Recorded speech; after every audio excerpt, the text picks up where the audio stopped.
Oke, halo sahabat foodies, selamat datang di Sedekah Ilmu Ramadan. Nah, sore ini kita bakal sharing-sharing dan bincang-bincang lagi nih sambil ngabuburit. Oke, sudah ada yang bergabung. Halo sahabat foodies, selamat datang di Sedekah Ilmu Ramadan, upgrade ilmu ngabuburit bareng foodies. Program ngobrol-ngobrol santai yang menghadirkan narasumber-narasumber menarik di bidangnya, didedikasikan untuk memajukan foodpreneurs di seluruh Indonesia. Salam kenal, saya Syarif yang akan nemenin nih sahabat foodie semua di kegiatan sore hari ini. Teman-teman, simak terus acaranya sampai selesai ya. Karena pastinya materi sore hari ini akan menarik banget dan pastinya akan bermanfaat untuk sahabat foodie semua. Mau ngingetin aja nih, buat teman-teman bisa share keseruan acara sore hari ini dengan cara di screenshot atau upload ke IG story-nya masing-masing, tag ke @foodies.id, nanti di screenshot dan langsung aja upload di IG story-nya masing-masing. Gampang banget kan? Oke, sebelum kita panggil narasumber ya pada sore hari ini, pasti udah dapat spoiler-spoiler ya dari Instastory tadi ya. Nah, saya minta izin untuk menyampaikan sedikit mengenai Foodies. Foodies, Foodies Academy, the first F&B edutech in Indonesia, belajar bisnis dan berkarir di industri kuliner. Dengan visinya, changing people's life through F&B education. Ayo teman-teman bergabung dengan lebih dari 30.000 teman-teman foodpreneurs yang telah teredukasi di seluruh Indonesia. Kunjungi juga channel Telegramnya Foodies di t.me/foodiesid, di mana nih di channel Telegram yang asik banget ini pokoknya akan terisi up to date mengenai perkembangan dan isu-isu terkini di bisnis kuliner. Setiap hari, nah pokoknya di setiap hari akan ada isu-isu terkini yang kita update di sana. Dan teman-teman jangan lupa untuk subscribe YouTube-nya Foodies karena sudah ada lebih dari 1.000 video edukasi bisnis kuliner yang teman-teman bisa tonton secara gratis lengkap di sana. Dan juga mungkin teman-teman yang ingin baca-baca artikelnya, teman-teman juga bisa baca artikel Foodies di websitenya Foodies.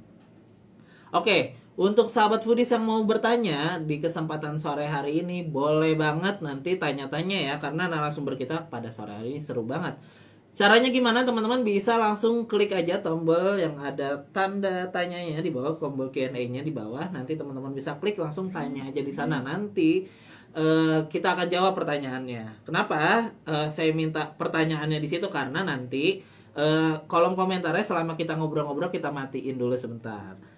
Oke, anyway, sambil nunggu narasumbernya, saya mau tanya-tanya nih kira-kira sahabat foodies dari mana aja yang sudah bergabung pada live IG live pada sore hari ini. Teman-teman dari mana mungkin bisa absen. Oh, saya dari daerah mana dan juga brandnya apa, bisa banget langsung komen aja. Karena sebentar lagi kita bakal manggil narasumbernya nih untuk bergabung sama kita. Ayo, yo, absen yuk di kolom komentar. Kira-kira teman-teman dari kota mana dan juga brandnya apa, bisa banget nih. Nanti bakal saya bacain nih. Kalau teman-teman yang sudah bergabung di sini, oke silakan teman-teman. Boleh langsung saja. Oke, dari Makassar, dari Parung Panjang. Terus dari mana lagi nih? Oke, halo teman-teman yang sudah bergabung. Sambil kita tunggu narasumbernya ya. Oke.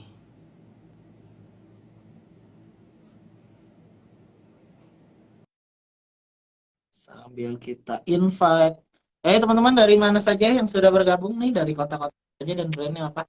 Oke, sudah bergabung bersama kita di sini. Halo Mas Ari. Assalamualaikum warahmatullahi wabarakatuh. Waalaikumsalam warahmatullahi wabarakatuh. Wah, ini seru banget ya sore hari ini kita bakal sharing-sharing sama teman-teman foodpreneurs khususnya ya di ngabuburit ini ya, sambil menunggu waktu berbuka yang pastinya kita menambah asupan ilmu juga ya Mas Ari ya. Siap. Semoga Oke, nah Mas Ari ini adalah alumni sekaligus owner dari Roti Jepang Saho. Nah, nanti kita bakal tanya-tanya nih seputar per roti Jepang dan juga tentang bisnisnya Saho, kira-kira bagaimana supaya nanti teman-teman ini bisa terinspirasi juga nih dengan Amin. bisnisnya. Karena temanya sore hari ini adalah memulai bisnis roti Jepang dari rumah. Oke, sebelum kita mulai nih, saya mau ingetin untuk sahabat foodie semua yang ada di rumah yang lagi menonton IG Live pada sore hari ini, boleh banget untuk mengeluarkan catatan. Siapa tahu nih ada insight-insight menarik yang bisa teman-teman catat dan nanti bisa diaplikasikan di bisnisnya masing-masing. Oke, sebelum kita mulai, Mas Ari, saya mau izin matiin apa namanya kolom komentarnya dulu. Nanti kalau teman-teman mau nanya, boleh langsung aja nih di bawah ada bubble yang ada tanda tanyanya, bisa tanya lewat situ. Oke, sebelumnya saya izin matikan komentarnya terlebih dahulu. Oke, Mas Ari. Wah, nih seru banget nih. Sore hari ini kita bakal tanya-tanya. Wah, saya bakal kulik-kulik tentang roti Jepang Saho. Sebelum kita mulai ke pertanyaannya, saya mau Mas Ari menjelaskan terlebih dahulu nih. Mungkin dari sini ada teman-teman sahabat foodies yang belum tahu apa bedanya roti Jepang, atau mungkin yang setelah saya kepoin ya di akunnya Roti Saho tuh sokupan namanya. Sama roti yang pada umumnya, Mas Ari. Bisa dijelaskan, Mas Ari? Ya, sebelumnya saya hello dulu ya. Assalamualaikum buat Iya, teman-teman. iya, silakan. Salam kenal dari saya Ari. Saya dari Roti Jepang Sao. Sebenarnya Roti Jepang Sao nggak sendiri sih. Saya dengan istri saya. Istri yang operation, yang bikinnya. Saya yang belajar bisnisnya lah. Nah, Roti Jepang Sao ya sebenarnya kalau ngomongin tadi pertanyaannya apa bedanya roti Jepang sama roti yang kita kenal sekarang gitu ya. Sebenarnya sih hampir mungkin gini, eh, sejarahnya dulu mungkin ya Boleh, boleh, roti itu Mas Ari. roti itu kan sebenarnya aslinya kan dari Eropa ya. Nah dari Eropa udah gitu, ketika mereka menjajah ke Asia, masuk Jepang, masuk Indonesia melalui apa Portugis gitu ya, masuk gitu ya. Nah barulah roti itu dikenal ya. Eh, Orang Asia mulai mengenal roti dari Portugis lah ya, dari orang-orang Portugis, lalu mereka membuat roti sama halnya dengan kita juga gitu. Nah tapi roti Eropa itu kebanyakan keras gitu, karena mungkin teman-teman yang sering pernah ke Eropa pernah nyobain rotinya keras-keras tuh nggak enak. Tapi ketika sudah masuk ke Asia, dia rotinya dibuat lembut gitu. Sama orang Asia tuh di apa ya, dimodifikasi atau disesuaikan dengan lidah mereka lah, karena kan orang Asia makannya nasi ya yang lembut-lembut gitu, jadi nggak mungkin bisa makan roti keras itu. Akhirnya jadilah rotinya sekarang tuh dikenalnya rotinya lembut ya. Nah sebenarnya semuanya hampir sama tuh, mau roti Jepang atau mau roti Taiwan apa Taiwan ataupun juga roti yang ada di kita juga mereka hampir sama lah ya. Tapi tapi mungkin nggak ada yang ngambil positioning roti Jepang di nama brandnya gitu. Mereka tuh hanya Bretok atau mungkin apa atau Holland Bakery atau apa gitu. Mereka ngebrandnya ngebrand masing-masing lah. Padahal pada dasarnya sebenarnya mungkin hampir sama roti yang mereka buat sebenarnya roti Jepang juga gitu. Walaupun sebenarnya pada ininya, pada kenyataannya, detailnya roti Jepang memang berbeda, agak berbeda juga ya. Nggak setiap negara karakteristiknya gitu. Nah, roti Jepang itu kan secara keseluruhan ya.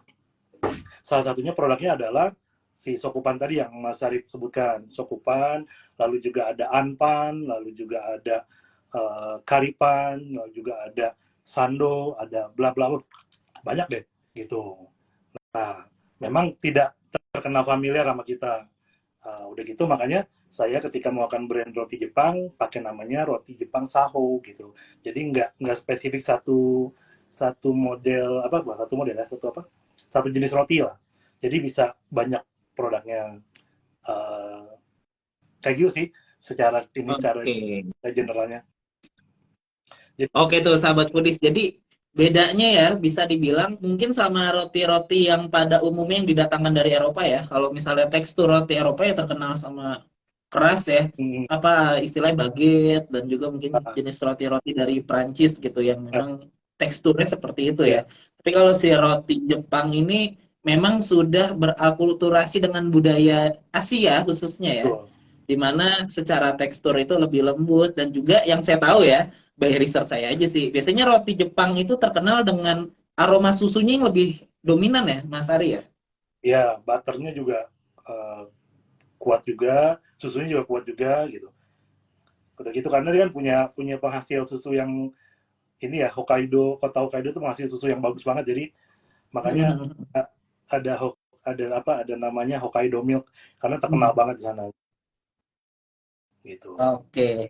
Nah, tadi kita udah tahu nih teman-teman mungkin wawasannya tentang roti Jepang itu apa. Nah, kita mulai masuk ke bisnisnya Saho nih Mas Ari nih. Nah, aku mau nanya nih, kira-kira dari sejarah atau mungkin kira-kira dari awalnya itu Mas Ari gimana sih sampai akhirnya kepikiran ide dan memutuskan oh saya akhirnya berjualan bisnis roti Jepang deh gitu. Ceritanya gimana Mas Ari? Sebenarnya seperjalanan juga sih ya karena eh, tapi awal-awal dulunya banget sebenarnya harus dibedain gitu, harus bedain dulu nih antara Hmm, awalnya saya nggak roti Jepang dulu tapi memilihnya roti oke. dulu gitu, Nah, memilihnya roti dulu, bisnis roti dulu yang saya pilih.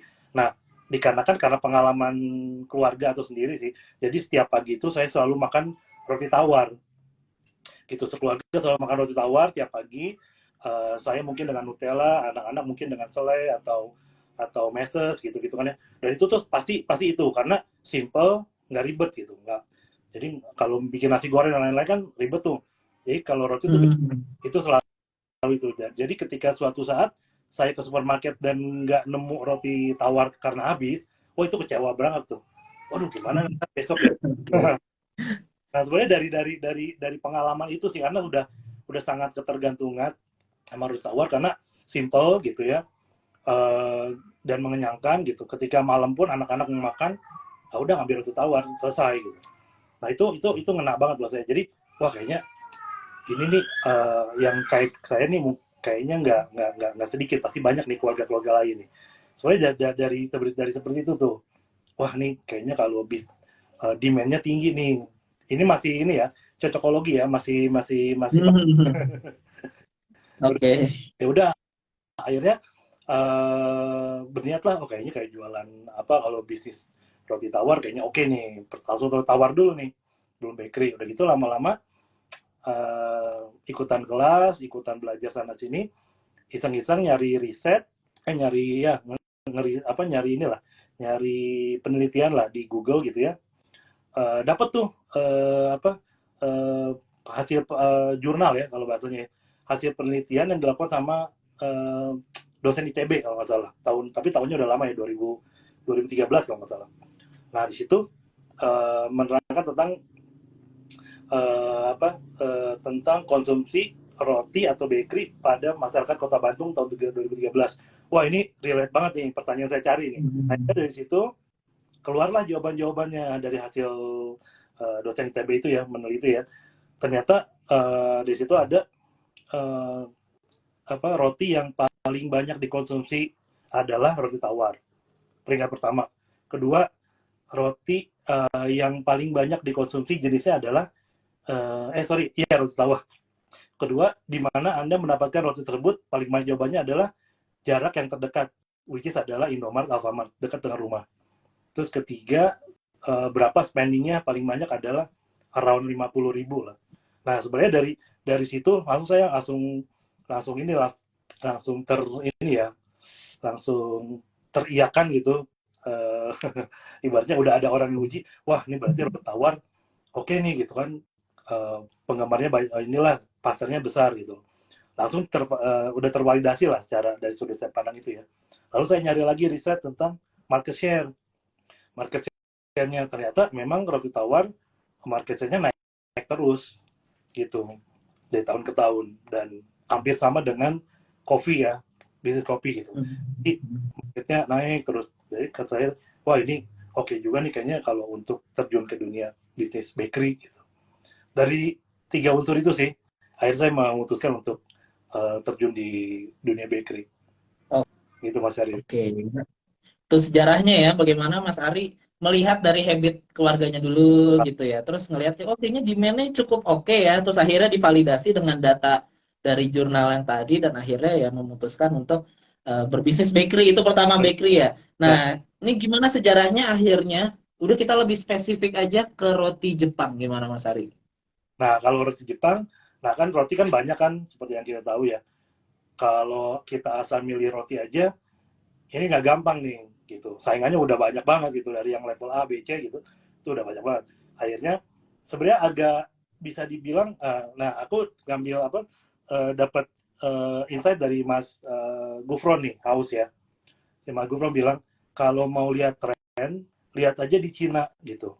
5 tahun ke depan pasti bakal rame di Indonesia gitu. Nah, makanya dia ngambil minuman kekinian kan. Nah, udah gitu. Jadi beberapa tahun yang lalu saya tinggal di Hong Kong, Mas Arif. Nah, itu di Jepang-Jepangan lagi mulai rame tuh.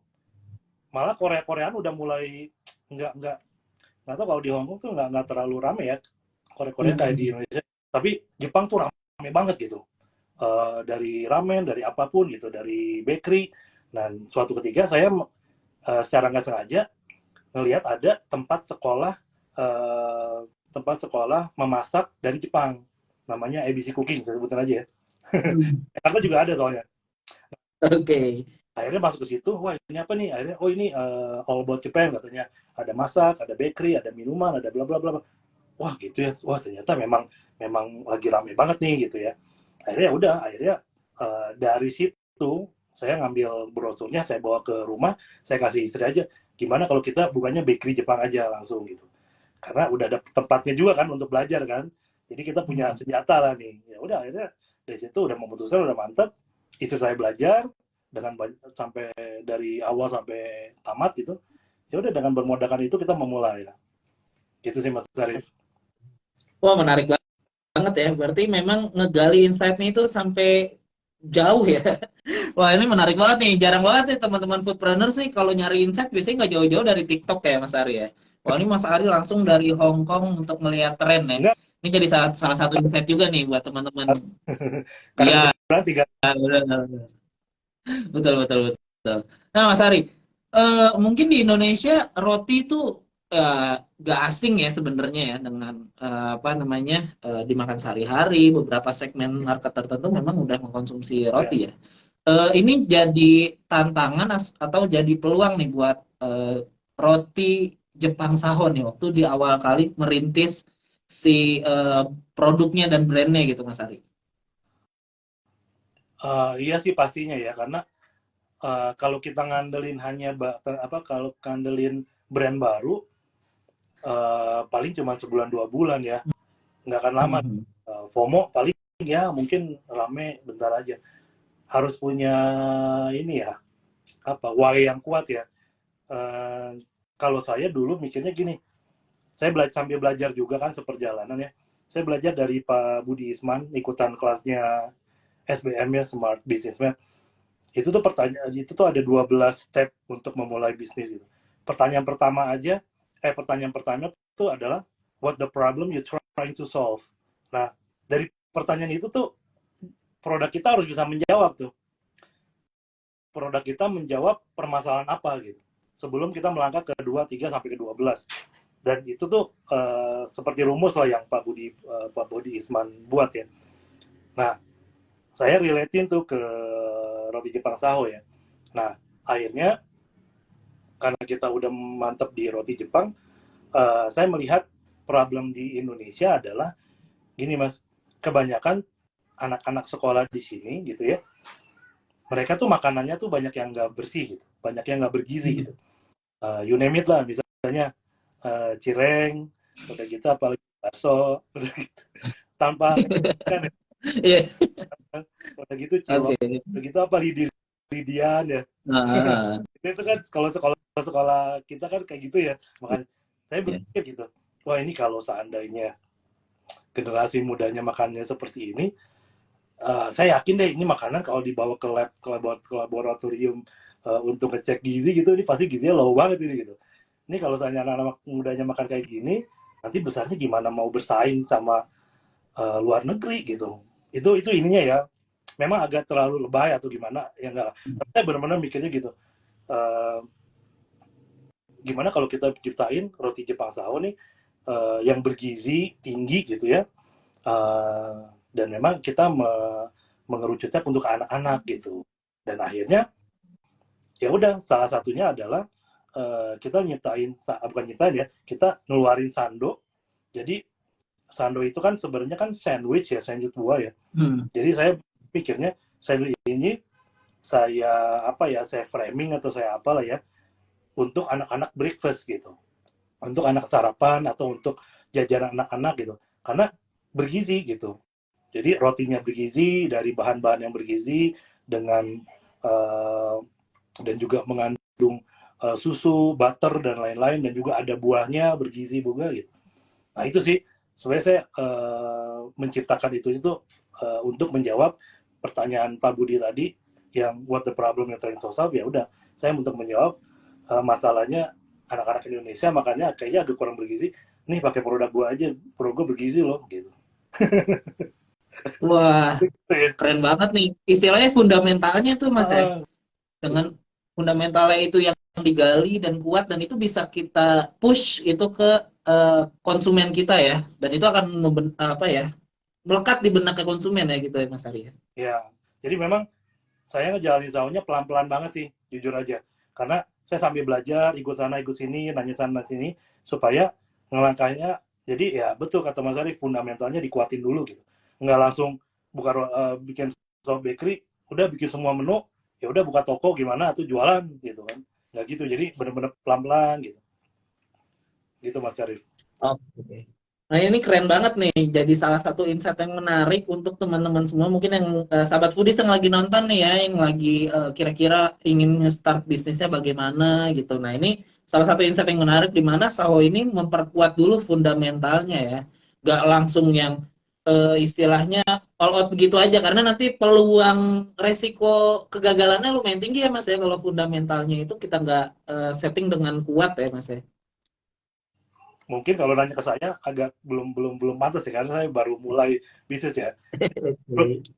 Oke. Pak Budi gitu ya, Bang Rex juga selalu ngingetin fundamentalnya dikuatin dulu gitu. Karena dengan fundamental kuat, kayak rumah aja kalau fundamental kuat, kita mau bangun berapa lantai juga pasti nggak akan goyang gitu. Gitu sih. Oke, keren banget itu insight-nya sore hari ini ya. Nah, kita lanjut ke pertanyaan berikutnya Mas Ari.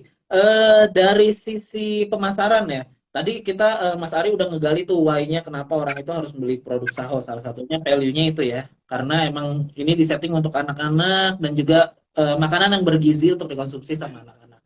Apa sih strategi pemasarannya sampai message itu bisa nyampe nih ke konsumen? Nah, kalau dari roti Jepang Saho, apa nih strategi pemasaran yang dilakukan? Sebenarnya kalau pemasaran yang dilakukan gini, lagi-lagi saya dapat ilmunya dari Mbak Stefani nih. Kalau waktu itu ikutan kelasnya MBK ya. Saat ini tuh generasi Z sama generasi milenial itu nggak bisa dijualin lagi tuh, katanya gitu kan ya ilmunya tuh, hasil risetnya udah nggak bisa dijualin lagi Mas. Mereka tuh bakal beli kalau ada rekomendasi dari orang lain. Nah, mereka tuh akan lebih mantep gitu kalau misalnya Mas Arif udah nyobain, udah nge-share di IG-nya, wah Mas Arif udah beli nih, aku nyobain lah gitu. Itu bakal lebih mantep daripada iklan-iklan yang bertebaran di IG atau di mana gitu. Nah sebenarnya cuman dari ilmu itu aja, akhirnya saya bikin strateginya ketika saya nge-handle customer, kita kan baru online ya, pakai DM aja, saya handle, nanti setelah selesai transaksi, saya minta ke customernya untuk nge-share di Instastory gitu. Dan hanya pakai itu aja Mas, hanya pakai itu aja.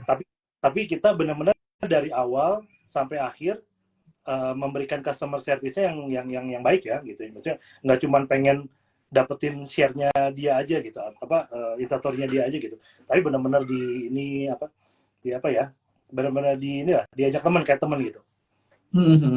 Kayak teman, diajak ngobrol. Itu juga salah satu insight dari Mas Pak Yusuf Hadi ya, pakar branding. Dia bilangnya orang zaman sekarang tuh pengennya dijadiin temen gitu.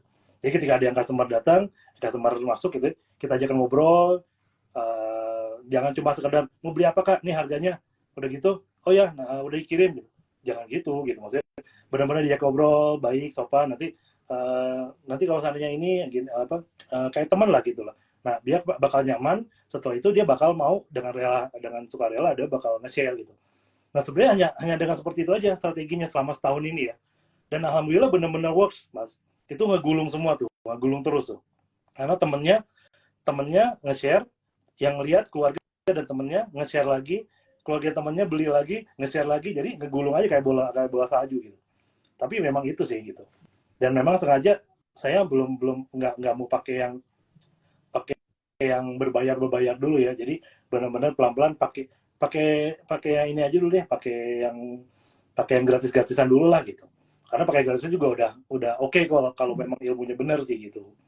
Terus satu lagi, aku mau ngasih tahu strateginya sebenarnya nggak hanya dari sisi kita bagaimana ke customer ya, marketing ke customer seperti tadi gitu. Tapi si produk itunya juga harus dikasih banyak value.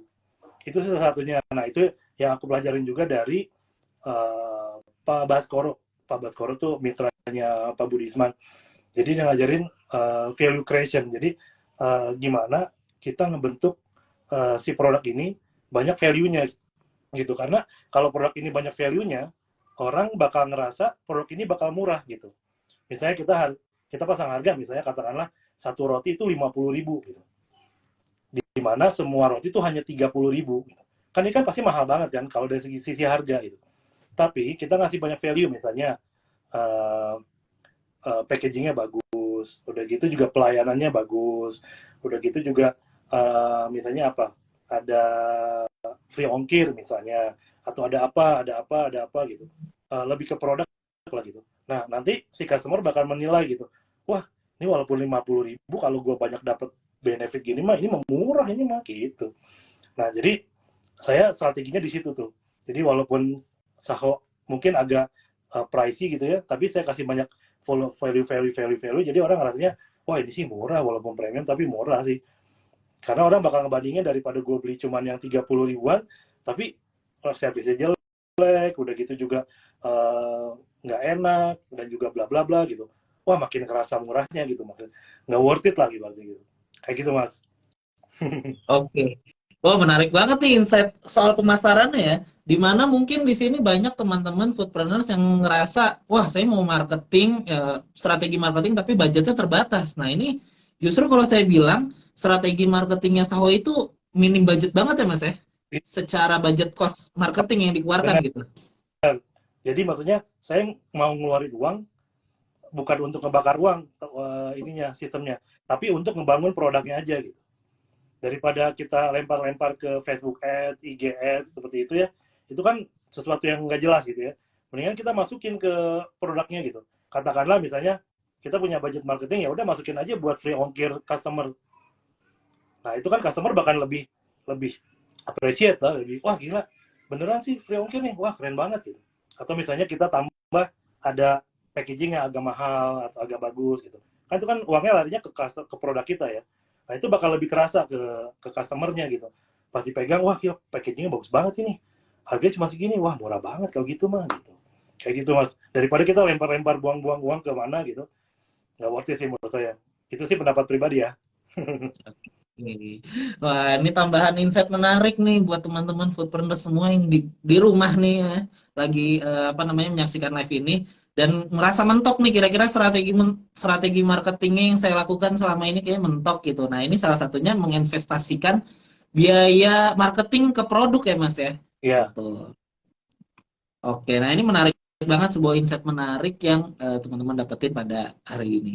Nah, kita mau ke pertanyaan berikutnya nih Mas. Nah, kira-kira selama menjalani bisnis roti Jepang Saho ini Mas, kira-kira apa sih kendala-kendala atau tantangan yang dihadapi nih sama Mas Ari dan mungkin kira-kira gimana cara nge-solvingnya sebagai entrepreneur gitu Mas? Wah, kendalanya banyak banget ya. Ya. Kalau yang saya rasain sih ya roti Jepang Sao, karena kan pertama kalau kita baru mulai gitu ya, pasti kan udah pasti orderan pasti masih dikit. Udah gitu, kalau orderan masih dikit, otomatis kan kita produksinya sedikit. Kalau produksinya sedikit, otomatis kan kita belanjanya sedikit. Kalau belanjanya sedikit, otomatis kan harganya mahal. Nah, otomatis kalau harganya aku mahal, ngaruhnya ke HPP.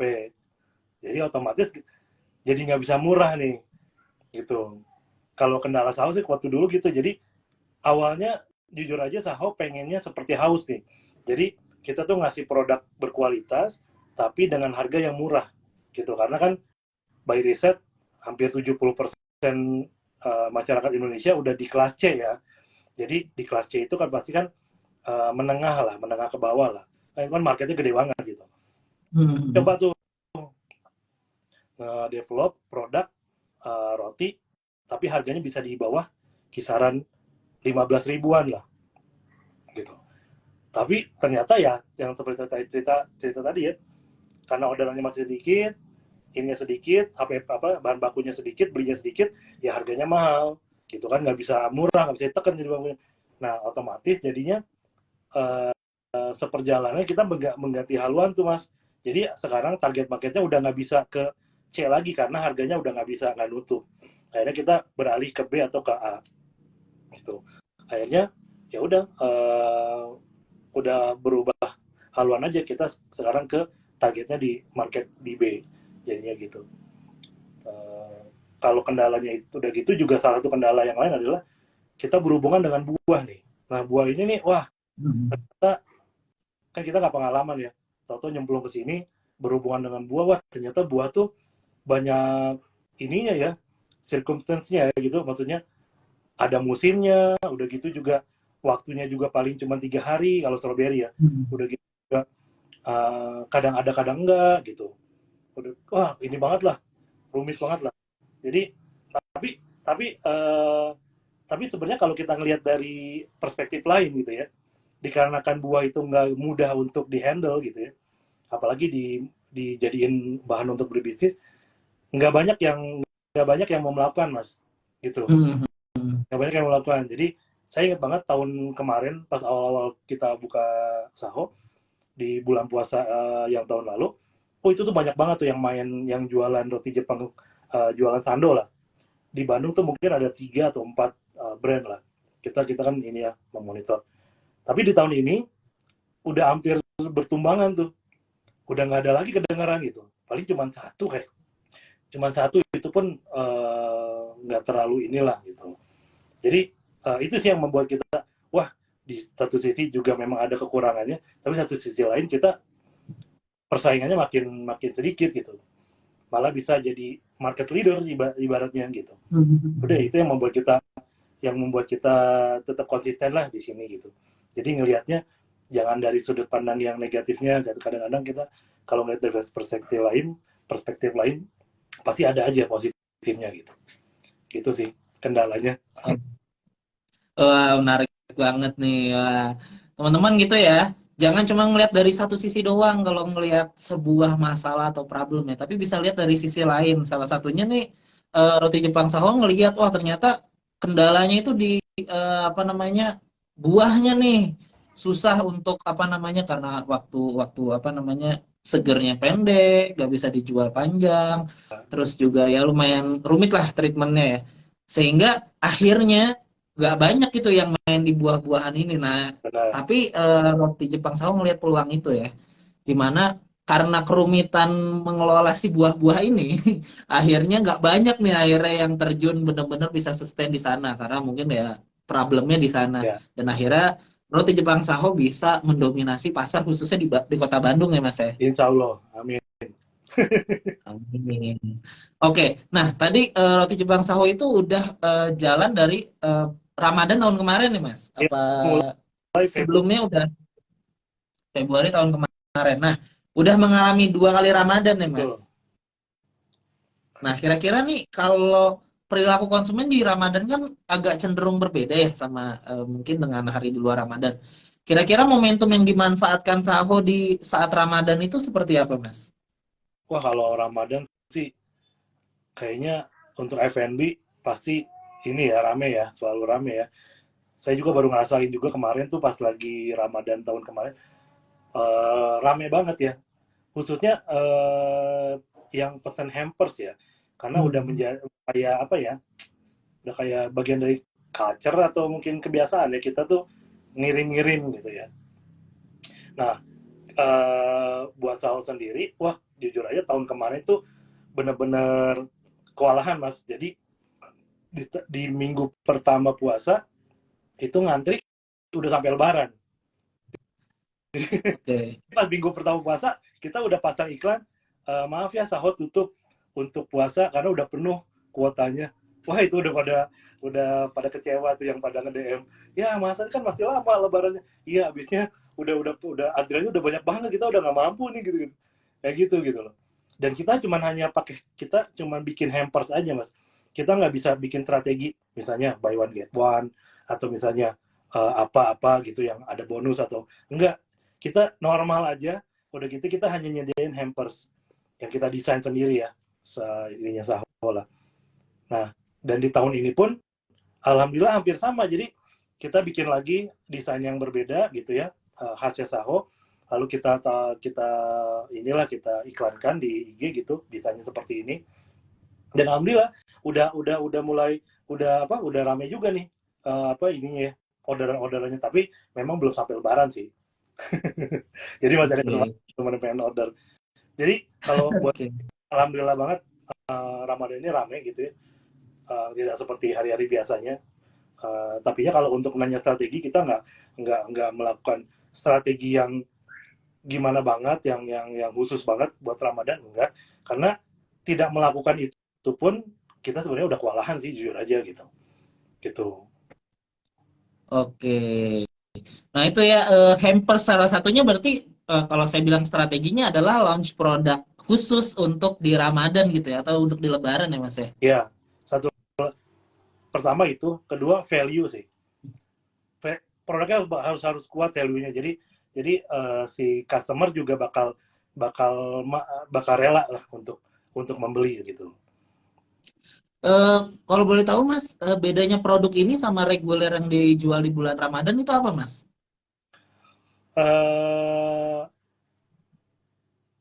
Pertama udah pasti ada desain yang khusus yang untuk Ramadan, untuk packaging hampersnya ya. Udah gitu kita ngasih ke kaligrafi tulisan. Jadi alhamdulillah istri saya bisa tulis kaligrafi gitu ya. Jadi teman-teman yang mau ngasih kata-kata spesial lah buat keluarga gitu kan, selamat berbuka puasa atau apa, itu kita tulisin pakai handmade. Jadi lebih spesial lah kerasanya gitu. Itu aja sih sebenarnya. Oke. Jadi dirasa lebih personal ya secara value-nya ya yang didapetin dari thank you card-nya gitu ya. Benar-benar. Nah itu teman-teman tuh kalau misalnya pas memanfaatkan momentum Ramadan, teman-teman bisa banget pakai salah satu strategi simpel sebenarnya. Lebih ke dengan produk yang sudah ada, yang memang sudah dikenal, enak dan value-nya tinggi, tapi dikemas lagi, ditambahkan value lain, salah satunya dengan kemasan khusus yang memang disiapkan untuk di bulan Ramadan dan juga lebih kesannya lebih personal gitu ya untuk ucapannya gitu. Nah itu bisa jadi salah satu insight menarik. Jadi teman-teman tuh sebenarnya di Ramadan salah satu strateginya nggak perlu ribet-ribet sebenarnya. Nah, ini aja juga works gitu dilakukan sama roti Jepang Saho. Nah, Mas, mungkin ini masuk ke pertanyaan terakhir di sesi tanya jawab kita. Mungkin teman-teman di sini yang menonton bisa boleh banget dipersilahkan untuk kalau ada yang mau bertanya, bisa langsung aja klik tombol Q&A di bawah karena ini kesempatan yang langka banget teman-teman, bisa langsung kita tanya jawab ke Mas Ari dari Roti Jepang Saho. Nah ini pertanyaan terakhir nih, mungkin tips and trick apa aja yang bisa dilakukan oleh sahabat foodies yang baru saja membangun atau menjalankan bisnis kulinernya dari nol dan pengen nih gimana caranya biar brandnya mulai dikenal sama banyak orang. Silakan Mas Ari. Waduh, berat ya pertanyaannya. Tapi yang pasti sih karena saya juga pernah di satu momen waktu beberapa tahun yang lalu lah, benar-benar baru nyoba mulai, memang jujur nggak mudah sih Mas, nggak mudah untuk saya kan dulunya karyawan ya, jadi bukan pengusaha nih, jadi benar-benar bukan pengusaha lah, jadi benar-benar nol gitu ya. Nah udah gitu juga nggak kebayang nih gimana caranya ngebuka usaha ya gitu, mau bakery mau apa gitu, bingung gitu, mau mulainya dari mana gitu kan. Nah menurut saya tipsnya adalah belajar sih Mas, belajar ikut course. Itu yang paling gampang deh, beneran. Karena kalau kita belajar sendiri kesana sini, itu tuh berantakan gitu. Itu tuh berantakan, nggak jelas nih. Belajar ini, belajar itu, belajar ini, belajar itu, wah nggak jelas mulai yang mana duluan ya gitu ya. Nanti nanya orang lain lagi dari sini, orang lain lagi dari sini, wah nanti kitanya malah jadi bingung gitu.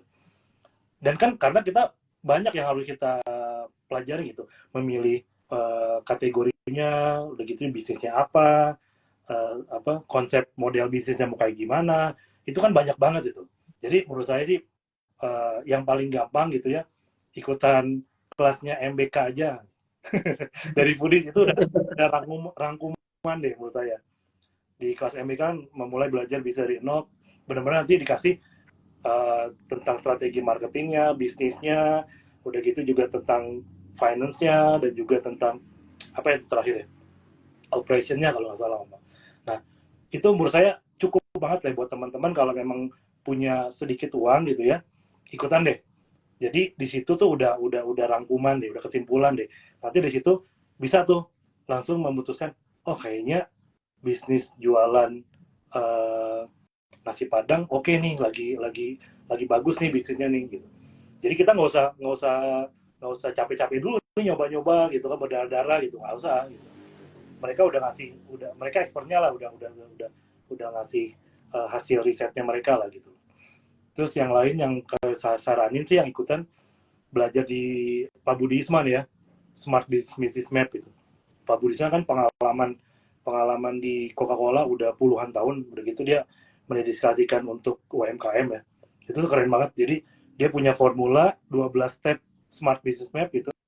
Step by step itu kalau kita ikutin tuh, insya Allah bisnis kita bakal sustain. Jadi kalau Pak Budi Isman dia mengategorikan tiga syarat untuk menjadi brand yang bagus itu. Pertama harus sustain, kedua harus profitable, yang ketiga harus growing gitu, harus grow. Kalau bisnis kita bisa tiga-tiganya naik ke atas gitu, itu berarti bagus gitu. Tapi kalau misalnya bisnisnya cuma satu aja yang naik, nah itu berarti belum bagus gitu. Nah, Pak Budisman ngajarin fundamental, lebih ke fundamental gitu, untuk membuat bagaimana tiga unsur ini bisa selaras gitu, naik terus. Nah, itu sih menurut saya cukup lah. Teman-teman kalau pengen belajar cukup 2 itu, insya Allah nanti, ini untuk yang baru ya, bukan untuk yang udah lama ya. Yang udah lama udah jago-jago pasti ya. Kalau yang baru, karena pengalaman, saya ngalamin kemarin kayak gitu, jadi belajar sana sini, bingung sendiri, akhirnya ya udah ikut 2 ini, wah akhirnya udah mantep di roti Jepang Sahu. Oke. Nah, itu dia tadi tipsnya dari Mas Ari. Teman-teman jangan lupa untuk terus haus akan ilmu pengetahuan ya, terutama ketika teman-teman lagi baru aja mau mulai ya. Karena dengan ketika kita mulai, ya pastinya kita akan dapat banyak tantangan karena kita belum paham ya. Tapi dengan kita paham, kita bisa meminimalisir yang namanya resiko kegagalan karena ketidaktahuan kita gitu ya Mas Ari ya. Betul banget. Oke. Betul. Nah, ini masuk pertanyaan nih satu Mas Ari. Waktu di awal-awal roti Jepang Saho kan itu tadi ya Mas Ari cepat cerita ya, belum banyak orderan yang ya mungkin akhirnya berdampak akhirnya ke HPP produknya lumayan tinggi. Nah, sebagai entrepreneur, Mas Ari kira-kira apa yang bikin Mas Ari itu tetap kokoh gitu ya, secara pribadi, oh saya udah ngejalanin usaha ini ya udahlah dijalanin terus aja secara konsisten gitu. Apa sih mungkin value-nya dari Mas Ari gitu yang bikin teman-teman ini termotivasi juga ya, mungkin sekarang lagi berjualan tapi struggling juga di awal. Kira-kira value apa nih yang bisa Mas Ari sharing gitu? Harus punya passion sih ya sebenarnya kalau menurut saya, karena di luar dari ini ya ngomongin teknis tadi ya, ngomongin HP mahal dan bla bla bla gitu ya, kitanya pun kalau saya pribadi sih ya, sama istri itu ya harus punya passion yang kuat gitu loh. Apapun bisnis yang dijalanin lah gitu. Karena passion itulah yang akan mendrive kita, megangin kita untuk tetap jalan gitu. Kalau kita udah nggak punya passion, ada apa sedikit pasti kita langsung nyerah deh. Gitu sih. Kalau saya dulu gitu. Jadi karena kita suka banget sama roti gitu ya. Terus udah gitu kita juga pasti suka dengan budaya Jepang gitu. Terus kita ngebentuk brand ini juga seperti anak bayi sendiri gitu. Jadi semuanya dipegang gitu, semuanya dikerjain satu-satu gitu. Nah, karena kecintaan itu, ya udah apapun yang ada di depan, seperti susahnya nge-handle buah, udah gitu juga HPP mahal, ya udah kita jalanin aja, kita cari solusinya apa gitu. Makanya salah satunya tadi adalah, wah HPP kita mahal nih, kita nggak bisa setting target di angka 15.000 ke bawah. Ini rotinya harganya udah 25.000 udah, karena materialnya premium nih gitu. Gimana nih? Dan saya nggak mau ngeganti bahan-bahan jadi yang harga murah gitu, karena saya nggak mau ngasih value ke customer gitu. Nih gue punya produk bagus, bergizi, lo harus coba gitu. Kalau misalnya saya ganti dengan harga-harga yang murah, otomatis nanti rotinya bisa nggak enak, bisa gizinya kurang dan lain-lain gitu. Nah itu sama aja dan nggak sesuai dengan yang saya omongin dong ya. Nah untuk megang omongan saya, ya udah saya keep going dengan harga-harga itu yang baik-baik itu, kualitas yang berkualitas itu. Ya udah kalau memang kita nggak bisa setting harga murah, ya udah kita setting harga mahal, tapi kita harus kompensasi dengan kasih value yang banyak gitu untuk customer. Jadi customernya nggak ngerasa itu harganya mahal gitu sih. Jadi harus punya passion lah, dicintai ininya lah bidangnya. Oke. Nah, itu dia yang tadi bertanya ya, bagaimana teman-teman itu harus punya passion terhadap produk ataupun bisnis yang sedang dijalankan ya, karena itu yang akan menjaga konsistensi dan ketahanan ya, walaupun Ya, ditempa berbagai macam apa namanya halangan dan rintangan. ya Ya benar. gitu ya, karena namanya berbisnis pasti akan ketemu ya Mas, yang kayak gitu-gitu ya Mas ya. Iya, betul banget. Oke. Oke teman-teman, seru banget tadi perbincangan kita sama Mas Ari, dan sebelum kita akhiri saya mau membagikan sedikit info untuk sahabat foodies semua, di mana foodies memberikan yang namanya paket belajar pengusaha kuliner, senjata wajib untuk upgrade strategi bisnis kuliner teman-teman semua. Mungkin teman-teman yang lagi ngerasain stuck sama strategi bisnis kulinernya, atau ngerasa, oh kayaknya udah semua strategi udah dijalanin deh. Belum lagi kalau ada masalah-masalah yang dihadapin, kayak marketingnya udah jos, tapi keuangannya malah boncos. Nah, ini banyak dialami nih biasanya. Terus produknya udah oke, tapi kemasannya ya standar-standar aja. Atau mungkin teman-teman mau cari pendanaan, tapi operasionalnya masih berantakan. Dan juga teman-teman sudah membuat akun sosmed tapi sepi, apalagi yang di online delivery-nya nih belum banyak yang pesan. Nah, gimana? Ternyata kehidupan pebisnis kuliner sangatlah menantang. Testing dari A sampai Z, nah ini nanti bisa bikin teman-teman bakalan boncos terus dan bingung akhirnya mulai dari mana lagi. Kalau gitu, pastikan kamu sudah punya yang namanya senjata wajib untuk menghadapinya, yaitu ilmu. Nah, kayak tadi Mas Ari udah bilang, teman-teman yang baru memulai bisnis kuliner, jangan lupa untuk mencari ilmunya terlebih dahulu. Karena separah apapun situasinya, kalau punya ilmunya, ya kamu pasti punya yang namanya jawabannya dengan cepat dan juga tepat. Foodies menawarkan paket belajar pengusaha kuliner, yaitu member Foodies. Dari Foodies jadi solusi untuk kamu yang belum punya senjata wajib pebisnis kuliner. Jadi nggak cuma satu atau dua, tapi ada puluhan e-course yang bisa teman-teman pelajari langsung. Kurang lebih ada 70 lebih e-course bisnis kuliner paling lengkap dan akan terus bertambah tiap bulannya. Dan juga total 150 jam pembelajaran secara online, total 150 lessons terhadap ilmu bisnis kuliner, dan bisa teman-teman akses kapan saja dan di mana saja karena ini online. Dan teman-teman bisa mengikuti yang namanya Foodies Online Class secara gratis. Penawaran paling dahsyat pada tahun ini, semua e-course Foodies yang total harganya nih dari 70-an lebih e-course Foodies itu, kalau di total, kalau teman-teman beli satuan, itu harganya 28 juta plus sekarang. Nah, untuk teman-teman spesial yang nonton live ini, harganya cuma 2 jutaan aja atau 1.999.000. Jadi teman-teman, kalau pengen mendapatkan manfaat nih untuk full access e-course 2 jutaan aja, atau paket belajar pengusaha kuliner yang 2 jutaan aja, teman-teman bisa langsung aja DM setelah kegiatan ini, langsung tanya aja di CS Foodie, saya mau tanya yang tadi dong Kak, paket belajar pengusaha kuliner. Saya habis nonton IG live-nya, katanya harganya cuma 2 jutaan. Jadi teman-teman berhak untuk ngeklaim, langsung tanya aja via DM atau teman-teman bisa langsung WhatsApp ke CS-nya Foodies nih di nomor 0813 1214 7974 dan atau langsung DM ke Instagramnya aja. Atau saya bakal kasih kesempatan untuk open link di sini. Nah, ini bakal saya pin. Nah, teman-teman yang mau mendapatkan akses semua e-course-nya Foodies dengan total 28 juta, tapi sekarang cuma 2 jutaan aja. Paket belajar pengusaha kuliner member Foodies. Teman-teman bisa langsung klik linknya aja, copy linknya aja, atau screenshot aja. Atau teman-teman kalau nggak mau repot bisa langsung DM aja di Instagramnya Foodies, bakalan langsung dilayani sama CS-nya Foodies. Oke, Mas Ari, nggak kerasa nih kita ngobrol-ngobrolnya pada sore hari ini. Sebelum saya tutup, mungkin nih ada closing statement yang bisa Mas Ari share ke teman-teman foodpreneur semua yang nonton pada IG Live sore hari ini. Silakan Mas Ari. Apa ya? Waduh. Eh, Kalau dari saya sih, oh ya sebelumnya makasih banget udah nonton. Semoga bermanfaat. Kalau dari saya, sebelum apa?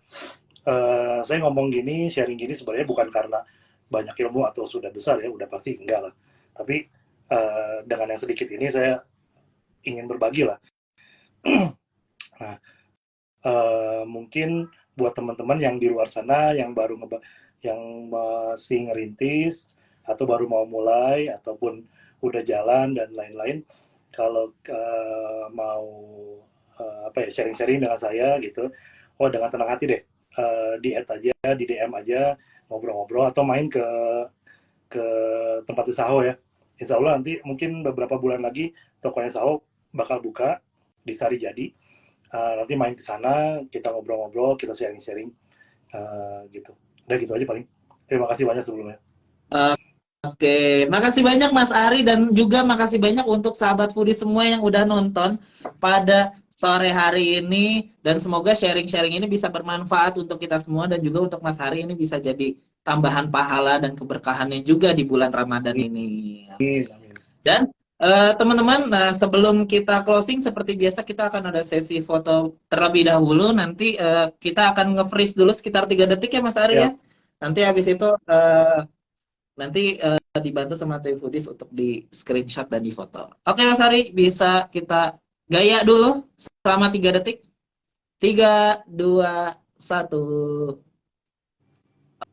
Oke, terima kasih untuk sahabat Foodies semua. Terima kasih juga untuk Mas Ari dan saya Syarif undur diri. Sampai ketemu di Foodies on Sharing Sedekah Ilmu Ramadan berikutnya.